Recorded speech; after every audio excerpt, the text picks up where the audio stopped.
Dans la vidéo précédente, nous avons défini la somme d'une famille de complexes numérotée de 1 à n. Une telle famille de complexes peut être représentée sur une droite, avec un axe assimilable à un axe des abscisses, sur lequel nous notons les numéros des cases de 1 à n. Ici, n est égal à 5, et si nous appelons cet indice i, alors nous avons bien la famille des zi pour i allant de 1 à 5. Mais très souvent en mathématiques, nous allons avoir besoin de calculer la somme d'une famille de complexes qui ne sont pas représentés sur une droite, mais dans un tableau. Lorsqu'une famille de complexes est représentée dans un tableau, nous allons devoir utiliser deux indices pour numéroter cette famille de complexes. Nous allons avoir un numéro de ligne, que nous appellerons toujours i, ainsi qu'un numéro de colonne, qui s'appellera toujours j. Ces notations sont d'ailleurs exactement les mêmes que celles que nous allons utiliser à la fin de ce chapitre pour les matrices. Ainsi, dans ce tableau que nous avons sur cet exemple, il y a 5 colonnes et 3 lignes. Chaque case porte le nom Z avec deux indices. Le premier indice fait référence au numéro de ligne, toujours, et le second indice fera toujours référence au numéro de colonne. Par exemple, cet élément se trouve à la deuxième ligne et à la quatrième colonne, il va donc s'appeler Z24. L'ensemble de tous les complexes de ce tableau est donc l'ensemble des ZIJ, lorsque I va de 1 à 3 puisqu'il y a 3 lignes, et lorsque J va de 1 à 5 puisqu'il y a 5 colonnes. Pour dénoter la somme de tous les complexes de ce tableau, nous allons là encore utiliser le symbole sigma, et la somme de tous ces complexes va être notée par un grand sigma, donc pour dénoter une somme. Il va ensuite falloir parcourir tout le tableau, donc nous allons faire parcourir les numéros 1 à 3 pour le numéro de ligne, et nous irons de 1 à 5 pour le numéro de colonne, et ce que nous sommons, ce sont les ZIJ. Donc la somme des ZIJ pour I allant de 1 à 3 et J allant de 1 à 5, c'est la somme de tous les complexes de ce tableau, et cette somme est appelée une somme double, puisqu'il y a deux indices sous ce symbole somme. Cette définition se généralise à un tableau qui aurait un nombre quelconque de lignes et de colonnes, et pas forcément 3 et 5.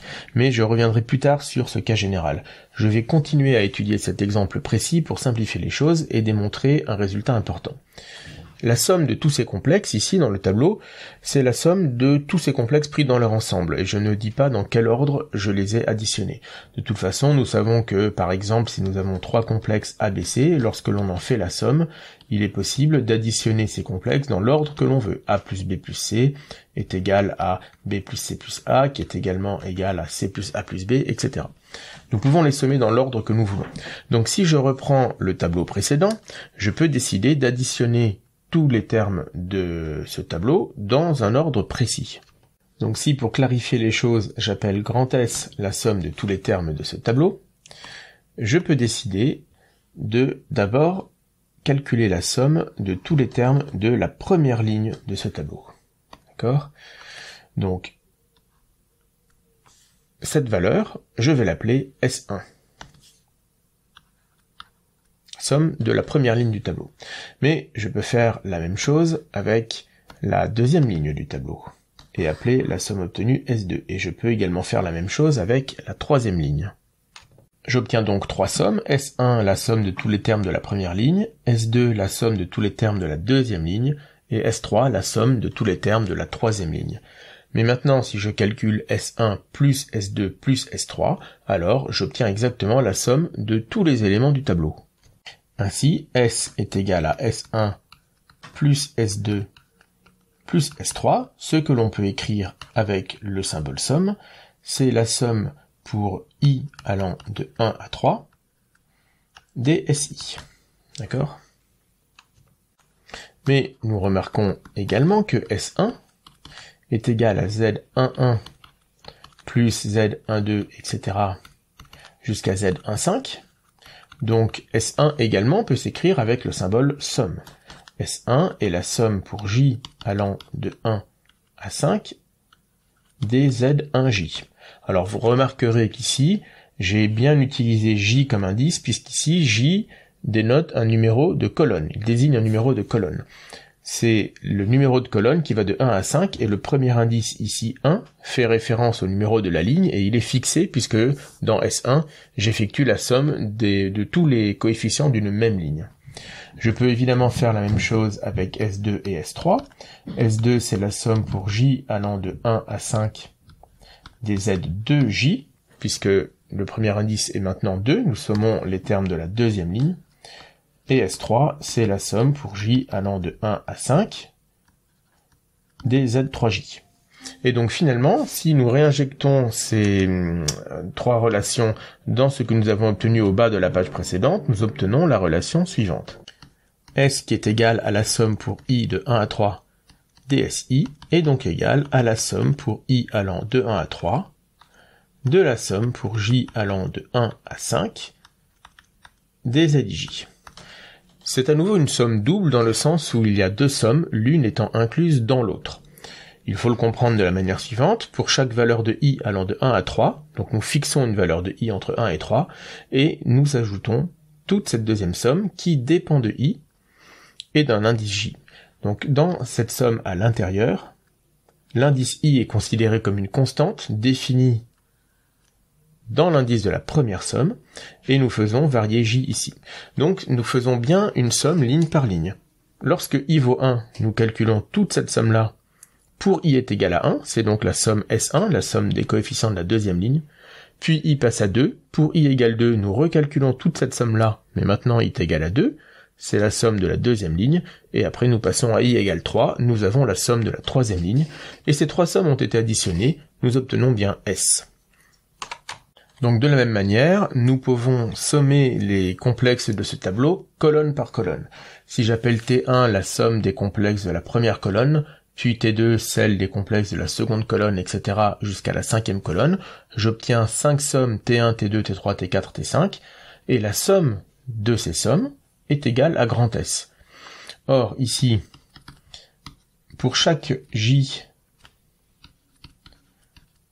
de 1 à 5, la somme TJ est la somme de tous les complexes de la forme ZJ, où J est bien fixé, c'est le numéro de cette colonne-là, et I, le numéro de ligne, va aller de 1 à 3. Par exemple, T1, c'est bien Z1, 1, plus Z2, 1, plus Z3, 1. Le numéro de colonne reste fixe, puisque nous sommons les termes d'une même colonne, et le numéro de ligne, lui, change, il va de 1 à 3. Et la somme S, c'est donc la somme pour J allant de 1 à 5 de tous les TJ, et c'est donc bien la somme pour J allant de 1 à 5 de la somme pour I allant de 1 à 3 des ZJ. Alors je vais mettre cette relation en rouge, c'est une relation du même style que celle que nous venons d'obtenir en bas de la page précédente, et nous pouvons donc conclure avec la formule générale suivante. La somme de tous les éléments de ce tableau est notée somme pour I allant de 1 à 3 et J de 1 à 5 des ZJ, mais elle est égale à deux sommes différentes, chacune de ces formules étant un enchaînement de deux sommes simples sur un seul indice. C'est la somme d'abord sur I de 1 à 3 de la somme pour J allant de 1 à 5 des ZJ, mais nous pouvons permuter ces deux sommes, et c'est également une somme qui commence par J, d'une somme qui commence, suivie de la somme sur I. Donc ici, vous voyez que nous pouvons tout à fait permuter les deux sommes, et les choses restent égales. Nous pouvons faire passer la somme sur J en premier, et la somme sur I en deuxième. Dans le cas général, si nous prenons un tableau à n lignes et p colonnes, et que dedans nous mettons des complexes qui vont donc avoir deux indices, nous prenons une famille de complexes numérotés par deux indices, i pour le nombre de lignes qui va donc aller de 1 à n, et j pour le nombre de colonnes qui va aller de 1 à p. Donc cette famille de complexes se note de la manière suivante. Elle se note, c'est une notation que nous reverrons. Nous notons ZJ entre parenthèses, et en indice, nous indiquons la fourchette dans laquelle va se balader I, donc I va aller de 1 à n, et J va parcourir l'ensemble 1P. Alors, la somme de tous les complexes de cette famille est notée somme des ZJ lorsque I est entre 1 et n et J entre 1 et P, et cette somme peut s'écrire comme une succession de deux sommes, soit la somme d'abord sur I suivie de la somme sur J des ZJ, ou inversement la somme sur J suivie de la somme sur I des ZJ. C'est exactement ce que nous venons de voir sur un exemple avec n égale 3 et p égale 5, il n'y a rien qui change. Nous pouvons donner un premier exemple qui sera très simple car pour donner des exemples plus compliqués, nous aurons besoin de formules que nous ne démontrerons que plus tard. Mais n et p étant deux entiers naturels non nuls, je voudrais calculer la somme pour i allant de 1 à n et j allant de 1 à p de 1. Alors, si nous voyons les choses d'une certaine manière, nous pouvons considérer que nous avons un tableau à n lignes et p colonnes. Dans chaque case, nous avons 1 et nous faisons la somme de tous ces 1. Il y aura donc le résultat final sera égal au nombre de cases puisque nous allons ajouter 1 pour chaque case. Dans un tableau à n lignes et p colonnes, il y a n fois p cases, donc cette somme devrait être égale à n fois p. Mais nous allons le démontrer autrement en utilisant la formule précédente.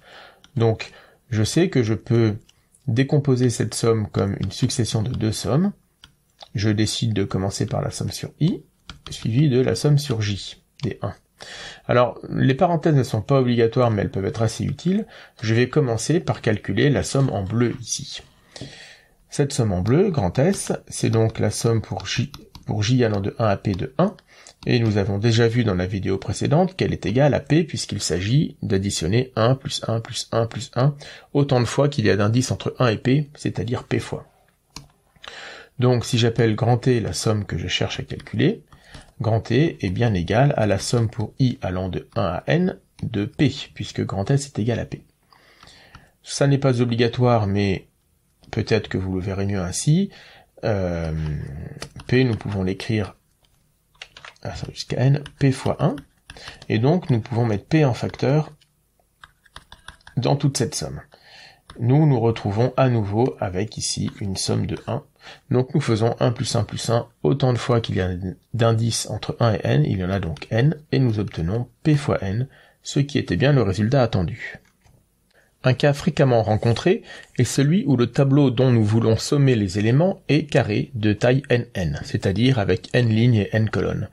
Dans ce cas, la somme que nous avons étudiée précédemment, c'est-à-dire la somme pour i allant de 1 à n et j allant également de 1 à n, des zij, est plus généralement notée de cette manière-là, avec un seul encadrement en mettant i virgule j entre 1 et n. Maintenant, il y a aussi les variantes à la somme précédente. Nous avons jusque-là étudier la somme de l'ensemble des termes du tableau, mais il se trouve qu'un tableau carré peut être découpé en plusieurs zones, et parfois nous ne voulons faire la somme que des termes d'une seule zone et pas de l'ensemble du tableau. Un tableau carré peut être divisé en trois zones essentiellement. Tout d'abord, nous avons la diagonale, qui est caractérisée par tous les coefficients zij tels que i est égal à j. Puis nous avons la zone qui est strictement au-dessus de la diagonale, qui est elle caractérisée par l'ensemble des zij avec un numéro de colonne j supérieur ou égal, et même strictement supérieur à i. Et enfin, la zone qui est strictement sous la diagonale, qui est elle constituée des complexes zij tels que i est strictement plus grand que j. Donc ceci permet de définir 4 zones différentes dans ce tableau, 4 zones qui vont nous intéresser pour les sommes. Nous avons la zone qui est au-dessus de la diagonale, mais diagonale comprise, donc la zone rose union la zone orange. C'est donc tous les zij avec j supérieur ou égal à i. Puis la zone rose strictement au-dessus, avec j strictement plus grand que i. La zone en dessous de la diagonale comprise, donc bleu union orange, j inférieur ou égal à i, et enfin la zone bleue strictement en dessous de la diagonale avec j strictement plus petit que i.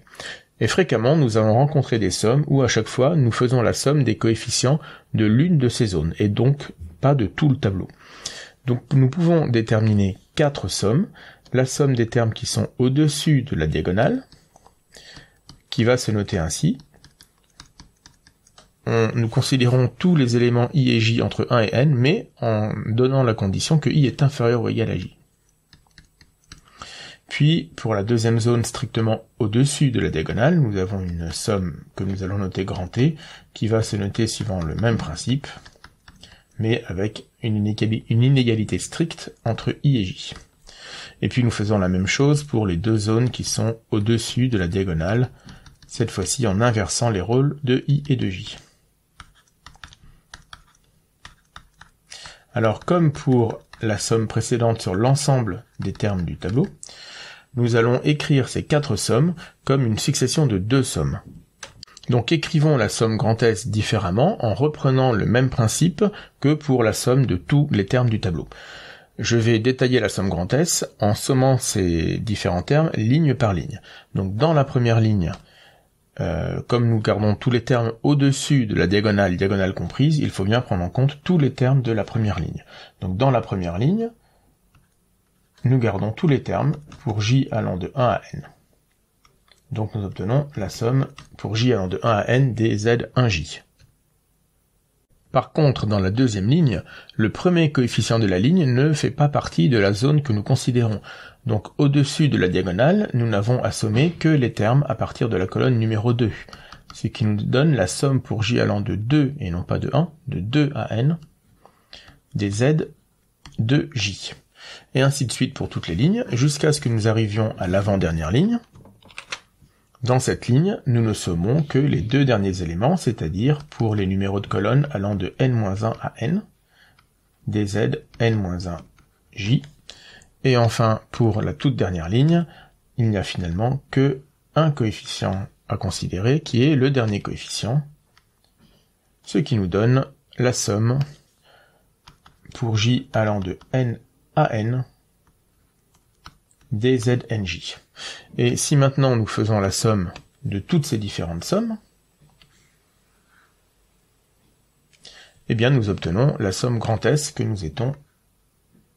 nous sommes en train d'étudier. Nous pouvons donc écrire qu'ici grand S qui est la somme pour tous les i inférieurs ou égaux à j de 1 à n des zj, s'écrit aussi comme la somme pour i allant de 1 à n, de la somme pour j allant de i à n des zj, puisque nous voyons à chaque fois que la somme de la ième ligne, je n'ai pas utilisé cette couleur, la somme de la ième ligne commence au numéro i, et z est bien sûr affecté du premier coefficient i. Pour la première ligne, j va de 1 à n, pour la deuxième ligne, j va de 2 à n, pour la n-1e ligne, j va de n-1 à n-1, et ici nous avons de n à n. Donc la somme sur la ième ligne, c'est à chaque fois la somme pour j allant de i à n des zj. Donc quand nous faisons toute la somme de ces différentes sommes pour i allant de 1 à n, nous obtenons cela. À nouveau, nous pouvons effectuer exactement le même calcul en sommant les termes, cette fois-ci non plus ligne par ligne, mais colonne par colonne, et nous obtenons le résultat suivant. Dans la première colonne, il ne faudra prendre en compte que un terme, et dans la dernière colonne, nous les prendrons tous en compte. Donc pour récapituler, nous obtenons 2 écritures différentes de cette somme grand S, l'une avec une somme qui commence par i, et l'autre avec une somme qui commence par j. Et puis ensuite, les deuxièmes sommes concernent l'autre indice, mais à chaque fois, vous remarquez que dans la somme de l'intérieur, l'un des 2 indices dépend de l'indice de la somme de la première somme, de la somme de gauche. C'est le cas dans ces 2 sommes. Ce qui fait que pour passer de la version de la première ligne à celle de la seconde ligne, il ne s'agit pas bêtement d'intervertir, de permuter les 2 signes sommes, comme c'était le cas pour la somme de tous les termes du tableau. Ici, c'est plus subtil que ça. Si vous faites une permutation simple, attention, vous allez obtenir une somme qui ne veut rien dire. Par exemple, je pars de la première version, celle qui commence par la somme sur i, et je permute les 2 sommes sans rien changer aux indices de départ et de fin. J'obtiens ceci. Or, eh bien cette somme n'a absolument aucun sens, donc je la barre directement, que vous n'imaginiez pas qu'on peut écrire ça. Ici, il y a quelque chose qui n'a aucun sens, c'est tout simplement, vous voyez qu'ici vous avez une lettre i. Or, comme nous l'avons dit dans la première vidéo, la deuxième somme, que j'encadre en bleu, son indice c'est i, et cet indice n'existe que dans les crochets bleus. Cet indice i n'existe pas en dehors, il n'a aucun sens. Donc notre indice i entouré en rose ici n'existe pas, nous ne savons pas qui c'est, et donc cette somme n'a aucun sens. Alors comment retrouver ces formules sans avoir à redessiner le tableau et faire toutes les sommes ligne par ligne ou colonne par colonne? C'est à chacun après de trouver son image mentale et son moyen mémotechnique pour s'en souvenir. Personnellement, j'aime bien raisonner de la manière suivante. Si je veux retrouver la formule avec la somme qui commence par i, alors il faut tout de même évidemment se souvenir de la structure globale de cette double somme. Dans la première somme qui commence par i, doit être complètement indépendante de j. Or, nous voyons, si je ne mets pas j, que i doit aller de 1 à n. Il y a des éléments à prendre en compte dans cette somme sur toutes les lignes, de 1 à n. Donc ici, i doit bien aller de 1 à n. Mais une fois que nous avons fixé i, nous attaquons la deuxième somme, et là, dans cette deuxième somme, j est encadré par i et n. Donc j va aller de i à n. D'accord ? Et pour la deuxième version, c'est le même principe. Si je veux commencer par la somme dont l'indice est j, suivie de la somme dont l'indice est i, sans m'occuper de i, je vois que j va de 1 à n. Et une fois que j est fixé, alors j'espère que ça sera pas trop chargé, une fois que j est fixé, nous voyons que i va de 1 à j. Et nous retrouvons nos deux formules.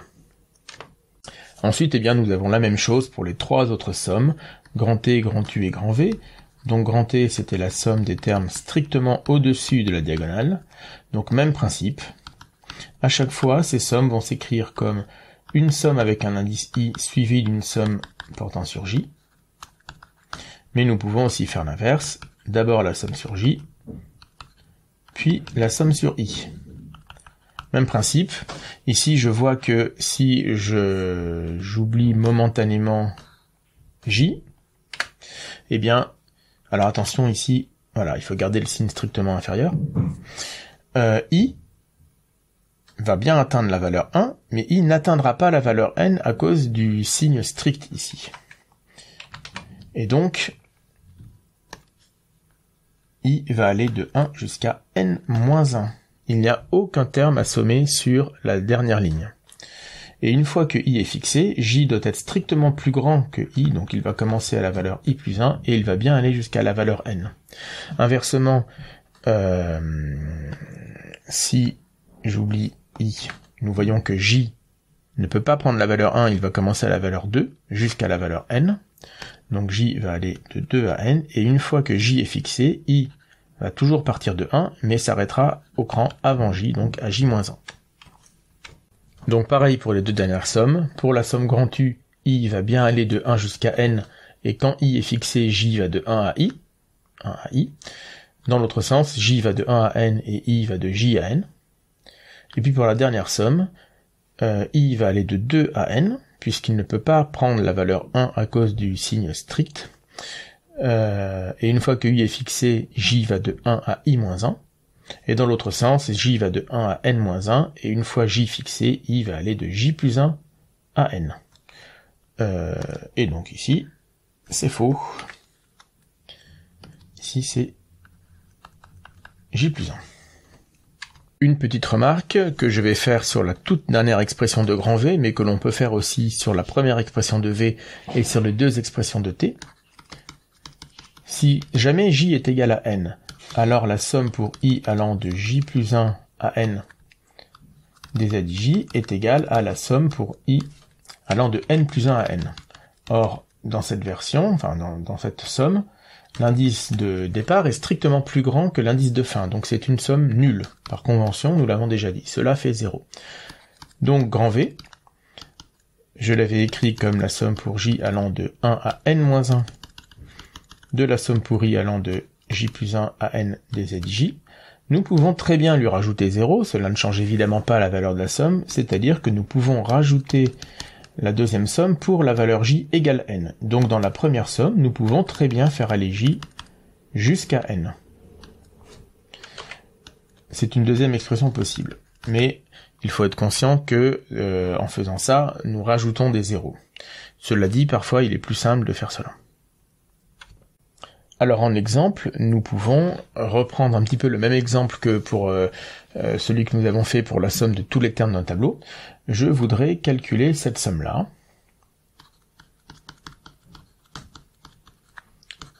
qui correspond donc à additionner 1 à chaque fois que nous avons une case strictement au-dessus de la diagonale dans un tableau carré de taille NN. Donc cela revient finalement à répondre à la question combien y a-t-il de cases dans un tableau de taille NN qui sont strictement au-dessus de la diagonale. J'utilise la formule précédente, je vais par exemple commencer par la somme sur I. I va aller de 1 à n-1, et J va aller de I plus 1 à n, et je somme 1. Alors dans cette deuxième somme ici, là encore, nous ne faisons qu'additionner des 1. Combien y a-t-il de 1 là-dedans? Il y en a autant que de termes dans cette somme, c'est-à-dire autant que d'entiers entre I plus 1 et n. Entre I plus 1 et n, il y a n-i entiers. Nous obtenons donc n-i. Alors, par linéarité, nous pouvons couper cette somme en deux. Même si ici, nous pourrions aussi effectuer un renversement d'indice. La première somme, nous la connaissons. Il s'agit d'additionner n autant de fois qu'il y a d'entiers entre 1 et n-1. Il y en a donc n fois n-1. Enfin, la première somme vaut n fois n-1. Et la deuxième, cette formule-là, nous ne la connaissons pas encore, elle sera démontrée un tout petit peu plus tard. Admettons-la pour l'instant, cette somme est égale à n fois n-1 sur 2. C'est une somme connue que vous avez peut-être déjà rencontrée.